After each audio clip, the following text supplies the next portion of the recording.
Okay. Hello everyone and welcome. My name is Loretta Ngwebe CBL and I'm truly excited to have you here with us today for our weekly life conversation. Um, on today's segment, in celebration of the International Day of Epilepsy and Awareness, we will be educating the public about epilepsy. And though epilepsy affects millions of people around the world, yet for many it is still misunderstood. Misunderstood, still stigmatized, still whispered about instead of talked about openly. But today we choose to talk about it. We choose awareness, we choose inclusion, and we choose care. So to help us have this honest and meaningful conversation, I'm joined by an amazing guest, Faith Stevens, who is a professional DJ, popularly known as DJ Electra, who is using her voice and platform to promote understanding and break the stigma around epilepsy. Faith, thank you so much for being here with us today. Thank you so Good much. afternoon, everyone. Thank you for having me. It's an honor to be here. Thank you. You're welcome, ma. How are you doing today? Fine, fine. Thank you. Beautiful And weather how is in the Lagos. weather over there? Not bad at all. Not bad. All right. Okay, so DJ Electra, I have some few questions to ask you them. So, from your personal experience, what are some of the basic misconceptions people have about epilepsy? One of them is that it's contagious.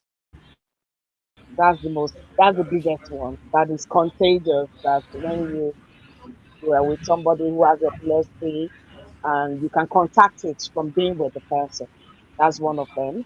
And another Okay. one that when you see someone in an epileptic situation that you need to put something in the mouth, that's a big Yeah. misconception.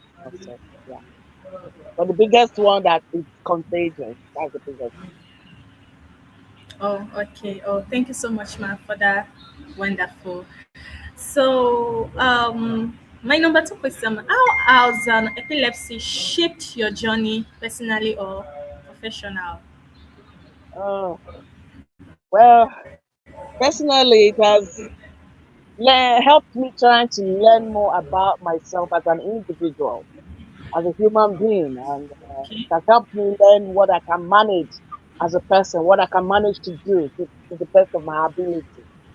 Then professionally, it has helped me kind of learn new skill, see what I can do, what I Okay. cannot do, and drop it. That's what it has helped me. Okay. Oh, wow. Okay. So, why do you think conversations about epilepsy are still limited in many communities? Like, why?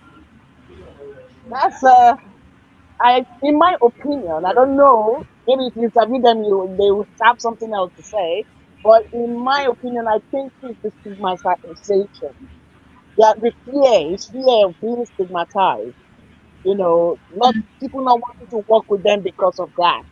I think that's the case because before I started my journey, when I told my mother what I wanted to do, she was against it. She was like, no, no, no, no, no, no, no, no, no. I said, people will talk.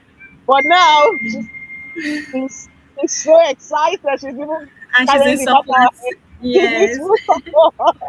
So I'm like amazed. I'm like, I try to understand. I said, listen, I try to put my head first before all things. That's what I want to talk about. Is that this is a big problem.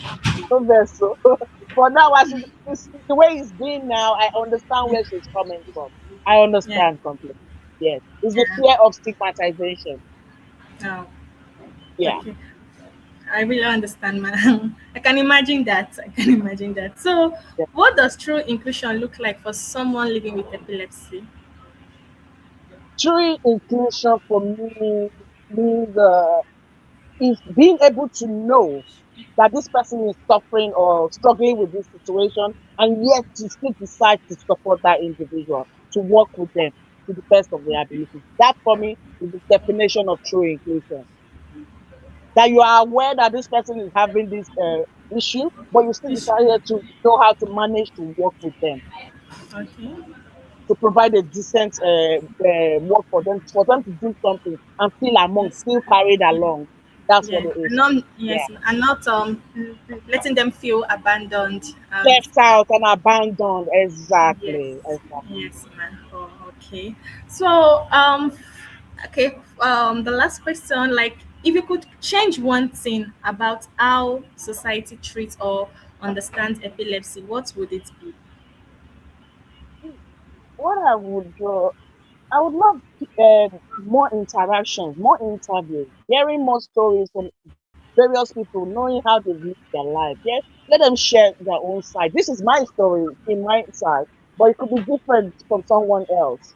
You understand? And epilepsy varies with different individuals. Some people struggle with seizures more than 18 times in a day. You know, I could just be sitting down here, it could happen. That some happen, it happens in their sleep. There are so many people with so many things. So they need to hear from us if they can. It's for people who are ready to talk about it. Oh, thank you so much, Ma, for that wonderful contribution, DJ Electra. Thank you so, so much. And I hope our viewers here can at least they've learned something from this. I believe they've learned something. So, is there anything you would want to contribute? Like, just say how there so that our viewers can hear you. Is there anything you want to add? I would like to thank everyone for their amazing support on this amazing journey. Please, please reach out, whatever you can do to support anyone, best of their ability, just try your best and let the rest be. Thank you all so much. That's all. You're welcome, DJ. You're welcome. So, really, really, I really appreciate your insights, DJ And please keep streaming my Electra. album. Oh, keep streaming my music. I beg, oh, please. Thank you. It was really, really enlightening. It was really Thank enlightening. you I think so much. I've learned a lot from this Thank topic you. today. I've really learned a lot. So I Thank think what stand out is that epilepsy is not just a medical term. It represents real people, real lives, and real dreams. So when we talk about awareness, to our viewers, when we talk about awareness, we are talking about education. And when we talk about inclusion, we are talking about dignity. And when we talk about care, we are talking about access to support, compassion, and proper treatment, like our guests here just explained to us. And so epilepsy does not define a person's intelligence, it does not define their capability, it does not define their future. What truly defines us is how we choose to respond with empathy or with stigma, and today we are choosing empathy. So next Thursday by 3 p.m., we'll be taking this conversation a step further as we discuss epilepsy and pregnancy, understanding how women can safely manage epilepsy while preparing for motherhood. So it's going to be an important conversation. So make sure you join us next week, Thursday, and don't forget to like, to share, and also comment on the chat box there. And thank you so much once again for spending your time with us. And if this conversation touched you, educated you, or inspired you in any way, please can like, share, and subscribe, like I said earlier. So let's continue building a community that is informed, inclusive, and compassionate. See you next Thursday at 3 p.m. Thank you so much, DJ I Lecturer. love you. Thank you. I'm really happy seeing you here today. Thank you so much. Do have a wonderful day.